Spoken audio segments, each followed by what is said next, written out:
सुन flix voice में आप सभी लोगों का स्वागत है। दोस्तों, मैं आप सभी लोगों के लिए डेली एक एक कहानी लेकर उपस्थित होता हूं, तो प्लीज़ हमारे चैनल को सब्सक्राइब कर लीजिए।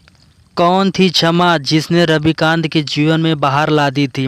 अपने पहले एक तरफा प्रेम का प्रतिकार रविकांत केवल न ही में ही पा सका। उसकी कांति तो माँ बाप के ढूंढे हुए लड़के आशुतोष के साथ विवाह कर जर्मनी चली गई। वह बिखर गया, विवाह न करने की ठान ली।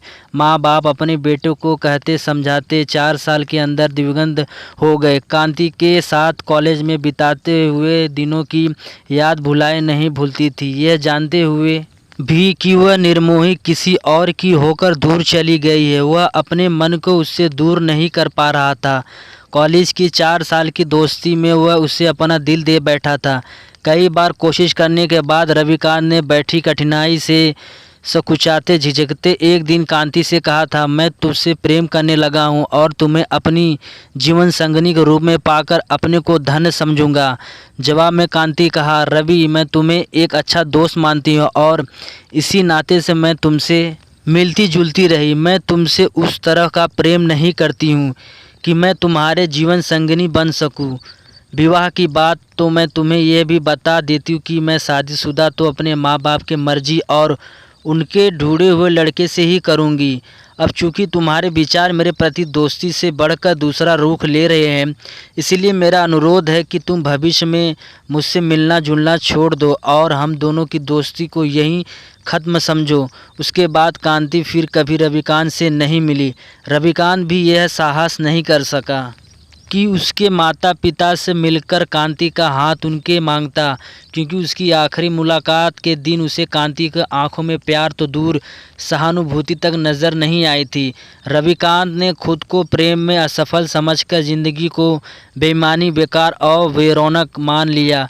ऐसे में अधिकतर लोगों को कठिनाइयाँ और असफलताओं से घबराकर खुद को कमज़ोर समझना, अपना आत्मविश्वास और उत्साह को खो बैठते हैं।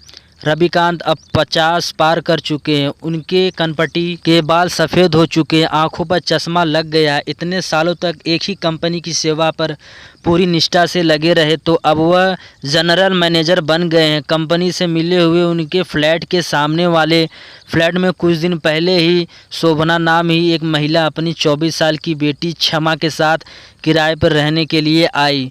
क्षमा अपनी माँ की ही तरह अत्यंत सुंदर और हंसमुख लड़की थी। वह जब भी रविकांत के सामने पड़ती, अंकल नमस्ते कहना और उन्हें एक मुस्कुराहट देना कभी नहीं भूलती। रविकांत भी हेलो कैसी हो बेटी कहते और उसके उत्तर में वह थैंक यू कहती। क्षमा एक एससी करके 2 वर्ष का कंप्यूटर कोर्स कर रही थी। इधर कई दिनों से रविकांत को न देखकर उसने उनके नौकर से पूछा तो पता चला कि वह तो कई दिनों से बीमार हैं और नर्सिंग होम में भर्ती हैं। नौकर से नर्सिंग होम का पता पूछकर क्षमा उसी शाम उनसे मिलने नर्सिंग होम पहुंची। क्षमा को देखकर रविकांत बेहद खुश हुए, पर क्षमा ने तो पहले इस बात का गुस्सा दिखाया कि इतने दिनों से बीमार होने पर भी उन्होंने उसे खबर क्यों नहीं दी।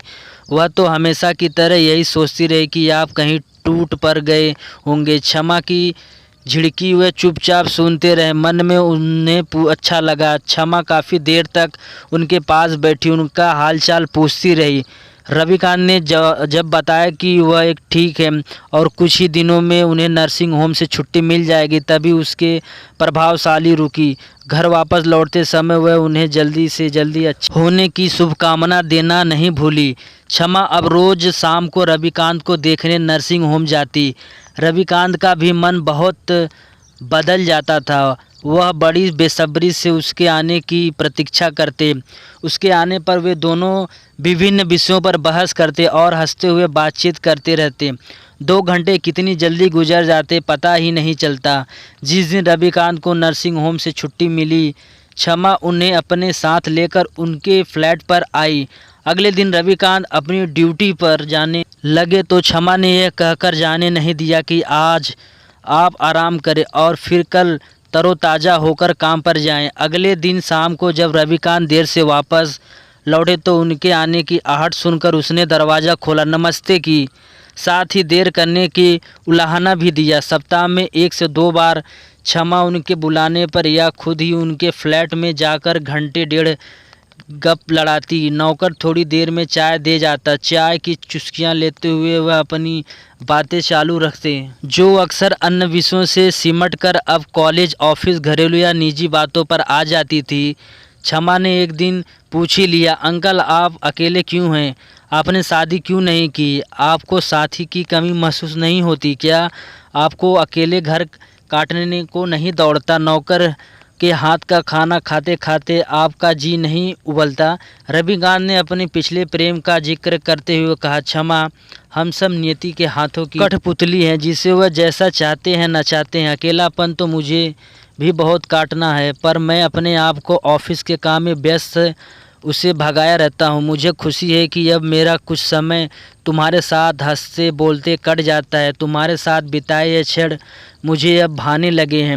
रविकांत की बीमारी को धीरे धीरे 1 वर्ष हो गया। इस बीच क्षमा ने अपनी माँ से पूछकर रविकांत को करीब करीब हर माह 102 बार खाने पर बुलाया। रविकांत शोभानाजी से मिलने पर क्षमा की बड़ी प्रशंसा करते। उनकी थोड़ी बहुत औपचारिक बातें भी होती। जिस दिन रविकांत खाने पर आने को होते उस दिन क्षमा बड़े उत्साह से घर ठीक करने और खाना बनाने में माँ के साथ लग जाती। वह अक्सर माँ से रविकांत के गुणों और विशेषताओं पर चर्चा करती रहती। वह हाँ हूँ कर उसकी बातें सुनने रहती। बेटी और पड़ोसी रविकांत के बढ़ती दोस्ती और मिलना जुलना कुछ महीनों से शोभना के लिए चिंता का विषय बनता जा रहा था। क्षमा इसके बारे में कुछ न कुछ उन्होंने उसके विश्वास के लिए प्रयत्न जोरों से शुरू कर दिए। उनकी सहेली रमा का बेटा रौनक इन दिनों ऑस्ट्रेलिया से कुछ दिनों के लिए भारत आया हुआ था। क्षमा भी उससे बचपन से परिचित थी। शोभना ने रमा को क्षमा और रौनक के विवाह का सुझाव दिया तो वह अपने अगले दिन शाम को अपने पति देवनाथ और बेटे रौनक के साथ मिलने आई। शोभना और रमा के बीच कोई औपचारिकता तो थी नहीं, सो उन्हें खाने के लिए रोक लिया। भोजन के समय रमा ने सबके सामने क्षमा से सीधा प्रश्न किया, क्षमा बेटी, मेरा बेटा रौनक तुम्हें बचपन से पसंद करता है।